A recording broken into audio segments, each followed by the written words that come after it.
Oh, there it is again. Our theme music. Oh, hello, everyone. Hello.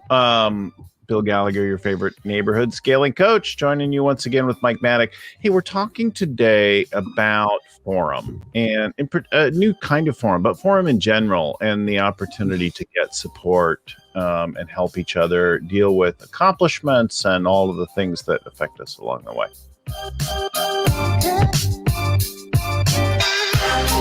You're like Mix Master Bill, the way you bring the sound up and down. I like it. I need to actually work it out here so I have like a better slider situation. And like it's a little, well, there you go. Hi, everyone. I'm Bill Gallagher, host of the show, scaling coach, and all around passionate about growth. Our show is all about how to scale up and grow in the world of scaling up. We've got hundreds of episodes now. Mike returns to the show. We've had Mike on before a couple of times to talk about innovation and other things. You can find all those episodes and more at scalingcoach.com. Also, all the downloads, the tools embedded in the show notes for each of the shows. At some point, I just had a suggestion from one of our clients that we pull out all the tools and create one central place to find them as well. It's not a bad idea. But I haven't done it yet, so that's to come maybe. So listen in as we talk to Mike Maddock about forums and about a new kind of forum that he's been at work on. Mike, welcome to the show. Nice to be back, Bill. Thank you. Folks should know a little bit about Mike. He's outside. He's in the Chicago area, north side. Where are you exactly? West suburbs. West Chicago. suburbs. There you go. So Mike is founder, CEO of a company called Maddock Douglas. They do innovation work with Fortune 100 companies and others. He's an idea monkey, like many of us in this realm. He's passionate, wakes up and breathes ideas all day long. And he's figured out how to turn that into a business to help others. A lot of other things that Mike does. He's a speaker, author, etc. He's a doodler, a cartoonist. So many different things. Mike's been a past president of both the EO, the Entrepreneurs Organization, as well as YPO chapters in Chicago. And he's helped to chair the annual Gathering of Titans group at MIT, which is where we're connected, that I've never been to, but my wife goes every year. So I feel at least tertiarily connected to, connected psychically through Lori. And something else, Bill, I'm good at starting. I'm a great starter and a lousy finisher. So I've started a number of businesses that have what they have in common is they grew really quickly, 3 million, 5 million, 8 million, 15 million, and then they flattened out and stalled. And so I spent a lot of time thinking about, the entrepreneurial paradox, which is that what makes you good at starting businesses often makes you really bad at scaling them, which is a good reason for me to be on the show. I've written about it. I've thought about it. It's kept me up at night. And it has a lot to do with balance. And it goes right to the reason I jumped into Forum was to, have a peer-to-peer experience and to understand my blind spots. But what I found was that whether my forum was my executive team or the forum that I was involved in with YPO or EO, they tended to be out of balance. Out of balance. Yeah. So, I think what forums have in common is if you get in a good one, you got lucky, because there's a kind of a lack of intentionality. It's almost like we chop up a bunch of ingredients, throw it in a pot of water, and hope it tastes good. But usually the soup is a little bit too salty or sweet. And that's been my experience. And to be clear, the second best decision I ever made in my life after marrying my wife, Ruth, was joining YPO EO because of Forum. My best friends in the world, the most jarring personal and business moments have all been attached to having this peer-to-peer group of people that are willing to call you on your bullshit and shine lights on things that you might not have seen. But one of my more embarrassing moments was just after writing the book Free the Idea Monkey, which is about the tension between idea monkeys and ringleaders or visionaries and integrators or whatever you want to call them, the operator and the idea person. I went and tested our own executive team here on the Colby, which essentially measures what you do when you're under pressure or in flow, only to find I'd surrounded myself with a bunch of idea monkeys. Like everyone on our executive team was a quick start except for our CFO, which is good, or we would have all been in prison. But I was shocked. And I think that's what happens. We tend to surround ourselves with people like us. We attract people like us. And that happens on your executive team, and it happens in forum too. So, it's interesting. I've been in a lot of forums over the years. I'm actually forum chair for my local chapter here and president-elect for the next year. And I've been forum chair in past years, many 20 years ago. And it's true. It's a very powerful thing. And yet I've been cruising along in a forum only to have it sort of self-destruct at some point or dissolve because it ceased to be relevant for people. So everybody wanted different things and we weren't leaning into our differences in a meaningful way. So I can remember, in fact, in the last forum that I had, we had a couple members came in that definitely looked at the world in a really, really different way for me. And I found that really valuable and stimulating. What I didn't notice, though, is that some of our values and things were off about the forum experience in general. So, these are not people who that like the open-hearted, like go deep thing. No, they wanted business tips. And I fixated at first on that like business tip piece. But if my marriage had been in trouble, they would not have been there. Yeah, that's interesting. I remember Thank you. Winnie chats us, calls us rock stars. God bless you. Hey, Winnie. That's all we can get. Speaking of rock star, I remember the first day in my forum, I remember subconsciously going, yes, yes, no, no, yes, yes. And what I was doing was I was going through a checklist of who was going to bring me value. Because this business is kind of like mine, and that person's really growing, and that person knows something about something that I really want to know about. And 10 years later, I can look back and to a person I was wrong, because the value comes from people that see the world differently than you do. The ones who ask the questions that piss you off. I mean, the ones that the people that are like, have you considered, you want to strangle them? Like, are you a heartless robot? Why would you ask that question? Well, that's the question. That's your blind spot. That's your Achilles heel. And what I've seen happen in forum is we tend to, let's get a couple new members. And you go looking for more people that you resonate with when it's exactly the opposite of what. It'd be fun to hang out with or. Yeah, right. I could party with that guy or that woman. So that was shocking to me. The other thing, Bill, and you touched on it, I think the measure of a great forum is the ability to get vulnerable. And with entrepreneurs, it's like we put all of our stuff in a blender and just put it on full. So separating what's happening with your marriage and what's happening with your P&L gets a little bit murky.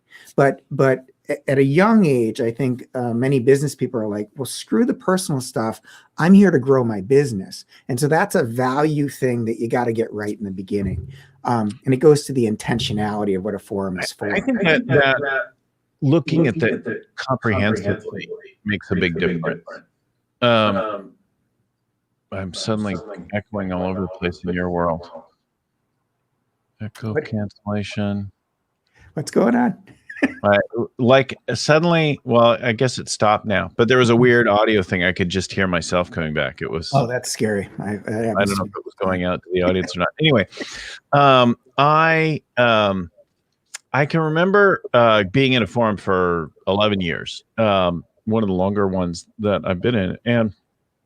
And there were two incidents that really stood out. One of them was somebody was going through a divorce, right? Their marriage was on the rocks, and it's been a long time now. But and I I was struck by how nobody could give a crap. Like it wasn't about the business, so they were gonna just treat it really surface and then move on. But everything about this leader was now impacted and absorbed with this personal drama, right? Yeah. And there wasn't any attention to that. Another time, somebody was going through like a restructuring. Maybe it was going to be bankruptcy. There was a major lawsuit, and that, like, they were totally on the ropes. And it was kind of like, well, try some of these things and good luck with that. And I was like, wow, why aren't we like camping out in this person's business and giving them a shoulder and like being there around the clock for this person, right? Like together to get through the whole thing. And it struck me like that. It occurred for me like, this is wrong. This shouldn't be this way. We're missing something here. Yeah, I actually left a forum because I felt like there was too much salt and too little sweet. In other words, there were a lot of high analytics in the room, and they were amazing people, wonderfully gifted business people and friends. But every problem was like a hammer looking for a nail, and so every problem was a system or a KPI. I'm like, you can't KPI a marriage. So I think there's a couple things there. Number one, or a lawsuit or any, right? There are things that there's so if you have a form that's balanced in terms of just think about emotional EQ and IQ, that's something. But then there's there's about values, what you care about in the world, and there's also expertise and passion, being good at different things. So my thesis was, what would happen if you were actually intentional about that? And just taking a step back, if you think about what's great about forum, and I'm assuming all your listeners know what a forum is, but that's probably a bad assumption. Let's say that. So let's talk about that. Why don't you tell us what it is? And right. Okay, so whether you're in YPO, EO, Vistage, Strategic Coach, there are dozens of these types of organizations where a forum at its best is a peer-to-peer meeting once a month, typically, usually for about 4 hours, of business people. That's the common thread. They run a business or run a P&L. And they get together and they work on each other's toughest challenges, the top 5 or bottom 5%. When it's going really, some other key executive, right, that could be involved, some other level of business leaders with peers sometimes. Yes. So some forums are not, some are, they're like Cameron Herold, his forums are around the COO, or, there are different types of forums. The ones that I've been involved in are you're running a business, you're in charge of the future of a business, you have a P&L responsibility. I think my rule for forums is no victims. You have to be able to take whatever said in that forum. Actually, as an aside, the first forum I was ever involved in was an EO forum, and I remember going, "Oh my gosh, I just can't wait to get into this," because it felt so great. And it turned out that not everybody was qualified. Some people were like in family businesses, but they didn't have the control. And when I became membership chair of EO in Chicago, the first thing I did was like, everybody has to requalify, because I didn't think we were keeping the promise of peer-to-peer experience. What it came down to was no victims. If you have a challenge, if you bring a challenge, you have to be able to go and solve it then once you get that feedback. So you've got objectivity, confidentiality, empathy, expert feedback, and lifelong relationships. One of my mentors has been in a YPO forum for over 40 years in Chicago. And in that forum, it's Chicago business royalty. So you have people like Duchossois, who, like the names that are on the sides of the hospitals that I'm going to with my wife right now are all in this forum. It's like, oh my gosh, Craig gave this. So it's crazy. And I've been in that room. I've had the blessing of presenting to that group. And it was like a scene from Grumpy Old Men.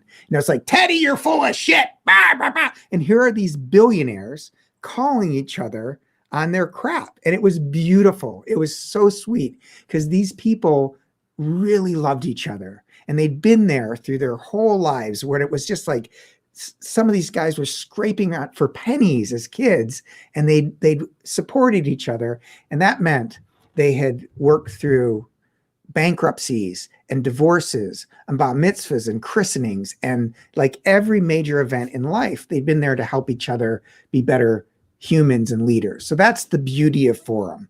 And if anyone's listening to this and you're in a business and running a business and you're not in a forum, please, for the love of God, the crown is heavy.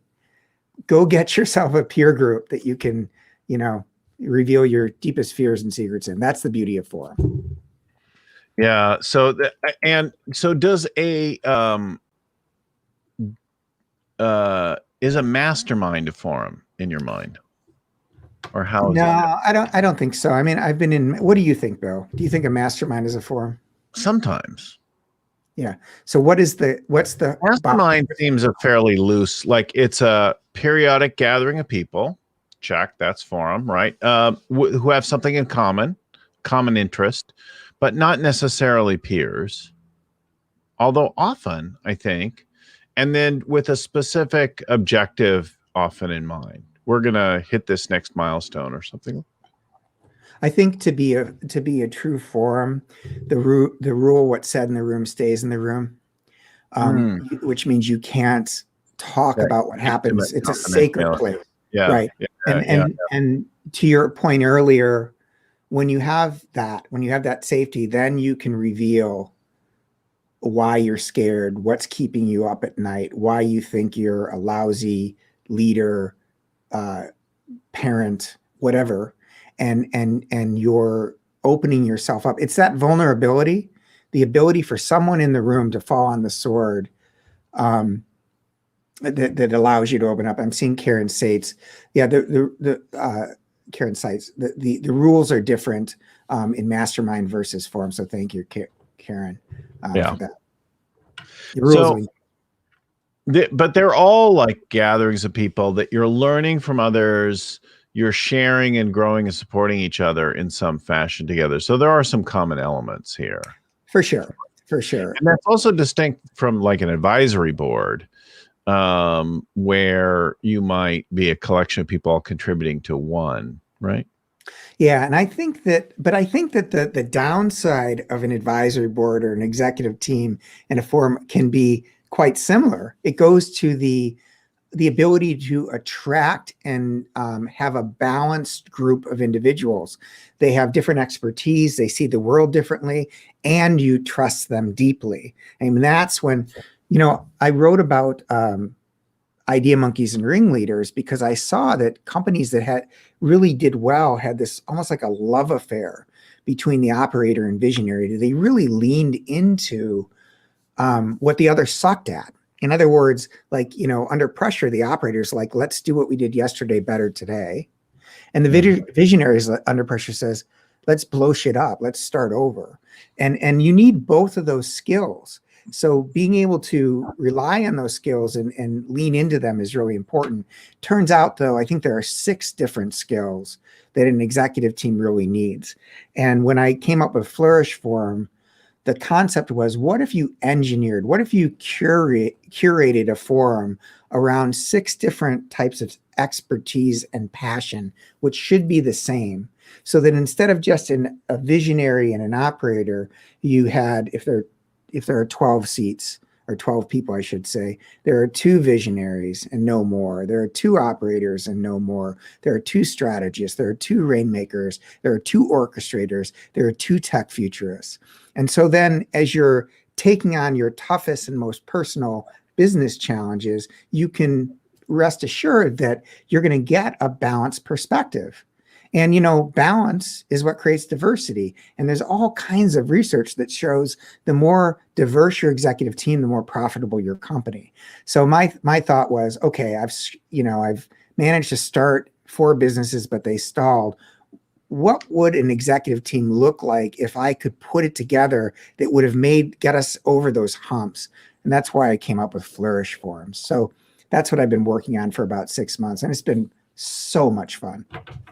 So the key distinction here is that you're engineering the forum to have a mix of types in there, rather than having a bunch of like-minded people who want to do the same kinds of things.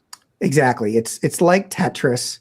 You're trying to find similar size businesses and then six different types of expertise and fit them together. It's virtual. Yeah. So that means I have a forum whose the average revenue is like 300 million, and I have members from Vancouver and Florida and New York, and we meet for 4 hours a month. That's it. So bing bang. It's also about growth. It's about, which is why we're talking, because that's your expertise. It's about the type of personalities. For these people are all doing great, but they want to do a little bit better. So balanced business growth. So we do talk about personal stuff, but only in so much as it impacts the business growth. Yeah. So it's a component, but not the.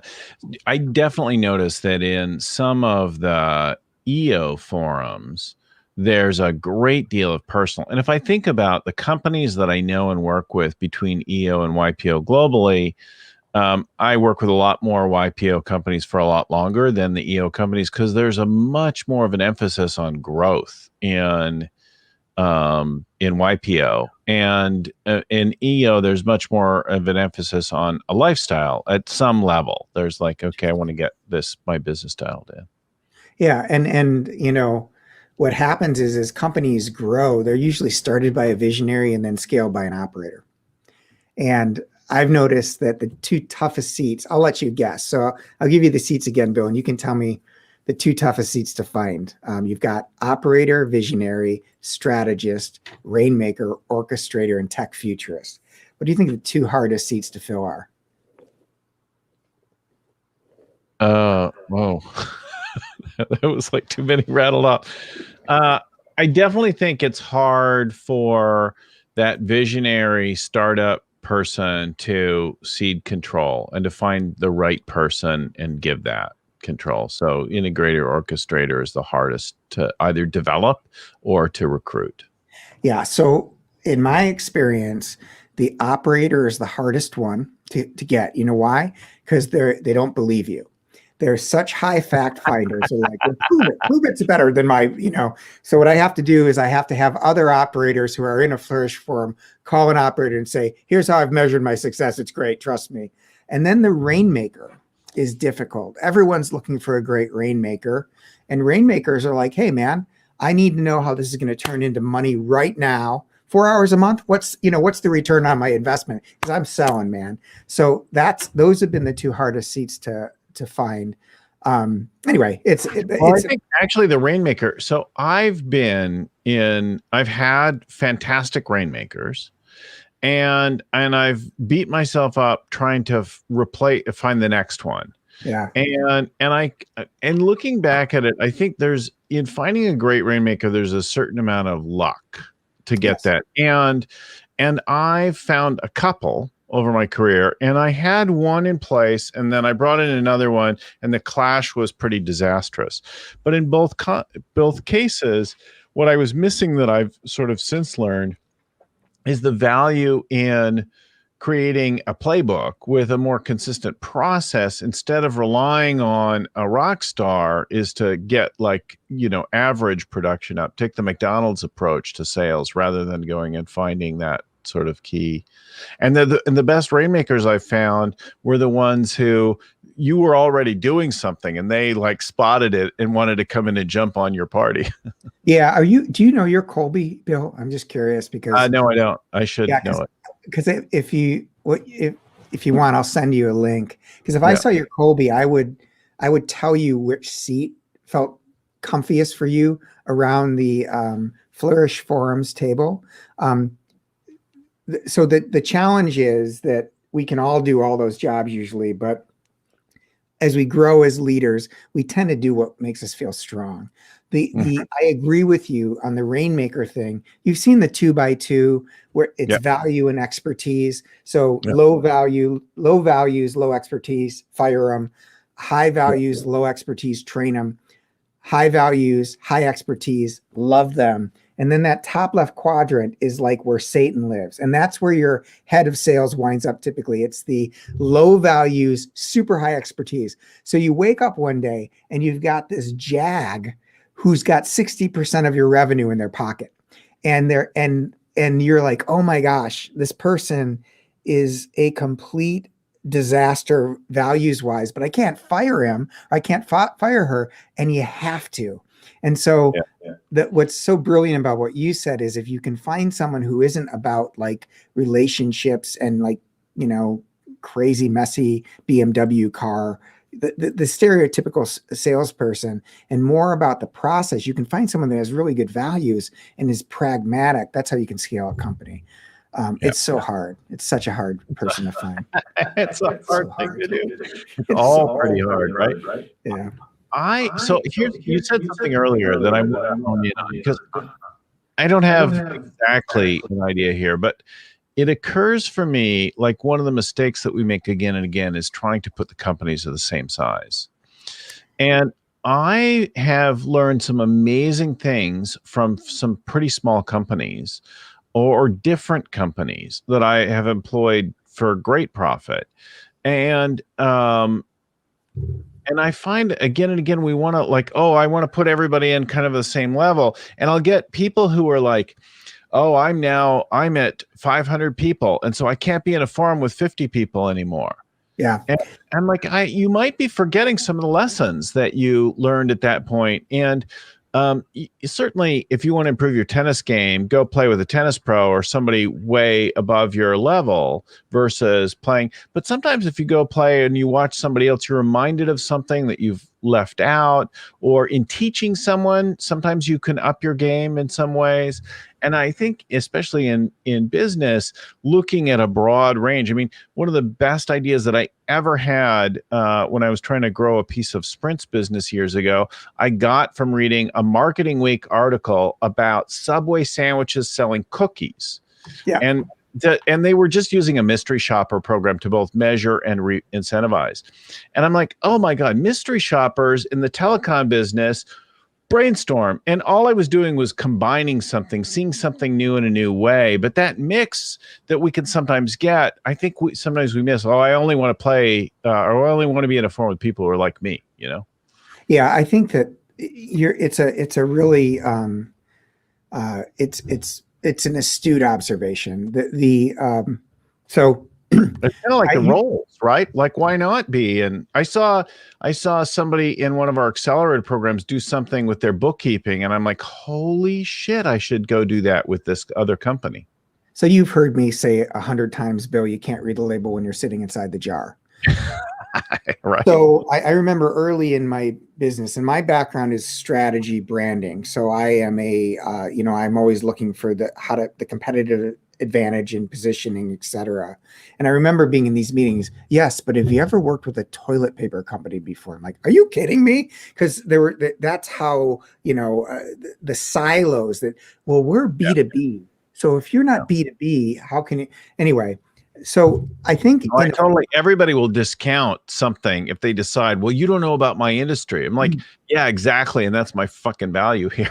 That's right. So a Napster moment is when someone with no business being in your business comes along and puts you out of business, just like the 16-year-old to the record industry. Why? Because they're outside the jar. They don't know what's legal. They don't know what the law, what you've tried in the past. They don't know what you can afford. So there's definitely gold in them hills. So but in a forum, we've seen this happen where I've seen it happen where you have one member who's perfectly happy with their $1 million business, doesn't really, they don't value growth. It's a lifestyle business. Meanwhile, someone's doing an IPO in the same forum, and they desperately need some feedback on how to do an IPO or an ESOP or whatever. Right. So something.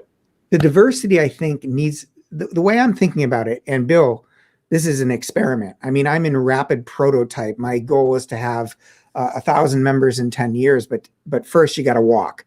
And so I'm setting up these forums with the best people I know, and I'm putting them in, chunks. So $1 to $20 million companies, 20 to 50, 50 to $1 billion, so there's, if you think about it, that's a huge range, right? Huge. The 1 to 5 is maybe somewhat similar. 1 to 20, that's a big gap, right? It's like I'm a baby boomer. That's because it's 46 to 64 and I'm 64, but I'm really in a different headspace from somebody born in 46. That's right. The diversity of thinking comes from different industries. There are many people that go to industry forums, which are incredibly valuable, but you're inside the jar. You all have the same paradigm. You're hearing the same stuff. It's an echo chamber. Yeah. So I'm looking at 6 different types of experience and 10 different industries. The other thing is, and this is fascinating, I have a couple members that have made, with 3 employees, $12 million in revenue. That's crazy. That's an orchestrator. That's the orchestrator seat. The orchestrator knows how to get everyone to do the work for them without hiring anyone. There's value in that. So I think there are different flavors of diversity that you want in the same room. I also have a client that I love this. He has a millennial board. So he's in a sleepy old industry. So he put together a board of millennials. Similar thinking, but he just he didn't want to be Napstered by young people who saw the world completely differently. And he's a huge advocate of different bands of age. So what I'm trying for in terms of diversity is different ages, different businesses, and then the 6 different levels of expertise. Oh, I think the ages is really interesting. I think Vern is actually, as we speak, on his way down to spend some time with Chip Conley, who has talked a lot about the modern elder movement and bringing wisdom, and played the role of wisdom for the Airbnb team. And I think there's something in that. Like, there's something really fantastic about, I'll see sometimes some fairly early career people come on and they'll just be like, oh, we just did this and we did that. And I'm like, how did you do that so fast? And what do you think you're doing? And are you not paying any attention? And sometimes, right, they are making some bizarre mistakes. And sometimes they're right, and sometimes they're making some brilliant mistakes, right? and remember when we used to make 20 mistakes before a big company had made their first. And so that rapid prototyping, the boldness of going, look, dude, let's go. And that's what the strategist does. A strategist, high fact finder, and then low follow through. They don't want to mess around with the details, and then high quick start. So they're like, okay, I've thought about it enough.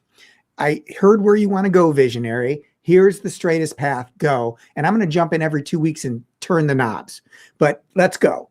And so that's what you get from a strategist. And that balances off the visionary, because the visionary is just like, I don't need to hear anything. Let's just start doing stuff. Well, that's dangerous. So there's this balance of personalities that keep you out of jail, sometimes literally, that you don't find in typical forums, particularly if the business model behind that forum is you are a warm body, you have a checkbook, and you're a business leader.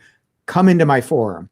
And honest to God, that is how, unfortunately, some of these business models work. So when you show up in that room and you're the best of the best, or the top 5%, you're going to be disappointed. You're going to walk around and go, what the hell am I doing? That's not the forum for you. You need to be with people that are really, really good at what they do. Well, that matchmaking process is missing from many groups. Yes. And sometimes it's more about popularity, or we this person's cool, so we're going to bring them into our forum or whatever. And certainly some of those organizations that we mentioned did a lot of that in the past, do less of that these days. But and then some of the others would just bring in anybody, right? Oh, you've got a check, you can pay the monthly fee, come on in. Like you're going to be in our, because the moderator is being compensated by the number of bodies. Rather than curating that. Yeah. I want to, you mentioned Vern, I want to give a shout out, because in every one of these meetings, I have a TED Talk. What I'll do is we have 2 presentations by members, and based on the theme, I'll go out and find a thought leader who will speak for 15 minutes on something. And in our last meeting with one of the forums, Vern, I called him and said, hey, listen, this feels like it's right in your wheelhouse. He goes, dude, I'll be there. And so he gave a talk in this forum, and he's an amazing thinker. He's getting better and better. I remember Vern 20 years ago. He was awesome then. And he just showed up. It was like, well, what about this? What about this? What about this? And in that room, he didn't know it, but there were 4 members who he had absolutely changed their trajectory for the better. He had, and he didn't know it. So it was one of those moments where, in a pool, when you drop you drop a little pebble, and eventually that wave comes back to you. If you're really lucky, in that room, he got to hear some stories about how he had said something that made them go, and they had, one guy created a $25 million company based on something he heard from Vern for teachers. And he made six teachers multimillionaires within 2 years, and they didn't know it. He tells this story about how he called them up and go, remember that piece of paper you signed? Yeah. I just sold the company. I'm going to send you a check for $1.2 million. Crying on the phone. He credits Vern for that. And Vern showed up at this meeting and didn't know it was coming. It was it was amazing. So I think it's so sweet to notice your impact beyond what you're regularly aware of. I think we walk through life doing stuff and we see only a tiny fraction of it. And as a consequence, we also act like jerks sometimes because we don't realize how big our impact is. And then every now and then you're reminded of how big an influence you have on other people, how much you touch people. And it's deeply humbling and gratifying to see, especially if you weren't a jerk in that moment, you did something generous. Yeah. There's a thing that I've been working on. I don't have this exactly tied in, but since we're just talking conversationally about it for a long time. So, my core work is as a scaling up coach, and I have helped a number of companies, including 3 with valuations over $1 billion now. And I work with right. Yeah. And I've worked with thousands of companies a year now in a variety of different programs and a few more intimately. And I noticed something that I talk about right in the courtship phase before I begin working with a company again and again. And that's what I've started. So 16 years ago, I started doing leadership and growth coaching and training and that kind of thing. And then eventually I sort of became more formal because a big body of the work was in the scaling up world. But I noticed that there's this gap where leaders pull it back down again to their comfort level if they haven't also leveled up themselves. So I started to write this book about the 5th decision, which I say is leadership. And the kind of leader that you are today is insufficient. It's all about survival. It's got you to this place. It's the Marshall Goldsmith idea of that what you got you here won't get you there. And so people go and they try to work on different things. But what I don't think most people realize is that you could actually say, if the thing that you've been so far is all about survival, then the next level is an invention of creation. And you could actually consider your legacy in the end of your life and then begin to invent and create the kind of leader that you want to become. And that is the leveling up opportunity. And then within that, then go to work on the pieces. So there's aspects of leadership that we're naturally comfortable in, spend time in, but there's kind of a flywheel of leadership. And I've identified 4 major areas in working with so many people over time that, and we'll be comfortable with one or more, but you got to kind of keep working a flywheel if it's truly a flywheel. So people need to get inspired, and then they need to get engaged, and you've got some planning work to do. And then coaching kind of keeps them moving back through things. But as you coach people, they forgot what they committed to. They forgot what they were inspired by. They're lost in their planning. Like there's a circle to do there. And I think what's cool about a forum like this is your particular Flourish forum, as relates to my 5th decision work here, is that that when you see the different types of people, you're reminded of the importance of planning or of coaching or of engaging people and getting commitments firm and clear versus, if you just love to be the inspirational one, or if you're just a planner, right? Yeah, I think there's a couple of things there. Number one, I had this moment. I went back to school to Kellogg Northwestern. They had a program where you couldn't apply to it until you've been out of college for like 12 years. Actually, on the look back, it was a recruiting tool for them because they wanted to get people that were running divisions or companies to send their employees there. So they had all the deans of the colleges do management, accounting, strategy. Vicky Medvick is a partner of mine. She's my professor for negotiation at the time. And the biggest impact it had on me was during strategy and marketing, I was on fire. Like, this is unbelievable, because I was in my wheelhouse. And then, but during managing accounting, I wanted to crawl under a chair. And one of my friends, Bob Wallace, who was the CEO of Top Golf, and he's a smart guy, and he was under his chair during the marketing and strategy. And then when we got to accounting, he was trying to talk me off the ledge. And it taught me something. Like Mother Teresa said, grow where you're planted. And I think that too much of us work on our weaknesses rather than going, man, I'm really good at this. And being in a room where you can have people ask the right questions that might be like, you're blind to them. There's this bridge, Bill, between we've all gone to a conference or all gone to a forum and gone, I've got it. I've got the answer. And you go back to your executive team and you plop it down in the middle of the table and it's like a fart in church. Everyone's like, oh my God, every frickin' month you're going to come with a new idea. But if you come back to them and say, hey, Bill, you're my head of sales. You're my head rainmaker. I've been thinking about something. I think there's a kind of a stuck, or maybe I'm imagining it, but here are 3 questions I think we need to answer about sales. And you can go, hey, Bill, do you think those are the right questions? Are there any other questions? Can you help me answer those questions? Well, those questions were informed by the 2 rainmakers in your Flourish forum. So they're the right questions, even if you didn't come up with them.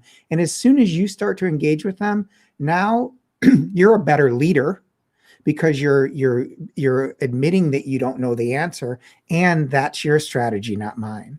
So that's the bridge between, having to do everything yourself in heroics, and let me just try to figure out some questions that'll help you do your job better. That's what leadership is, empowering the people around you. And I think I'll speak for myself. I mean, I created drama with ideas. I create, people would come to me and go, hey, what do you think? Do you have any idea? I'm like, what about this? What about this? What about this? And all I was trying to do was play to my strength. But what I was doing was I was rescuing, with my strength, rather than stepping back and, asking a good question or being a good coach or challenger. So I think eventually leaders need to have some kind of format that allows them to grow where they're planted and let the people around them who are given some other gift by God rise around them. And it's a really hard thing to do. Well, hopefully we're about out of time. Hopefully our conversation, if you're in a forum already, has helped you to think about how to upgrade it. And if you're not in a forum, you should check out Flourish forums. We'll put the link in the crawl here. Flourish forums is where to go. Mike is at MaddockDouglas.com, and you'll find all the information more both in the show notes and so on in Flourish forums. Mike, thanks so much for joining us today.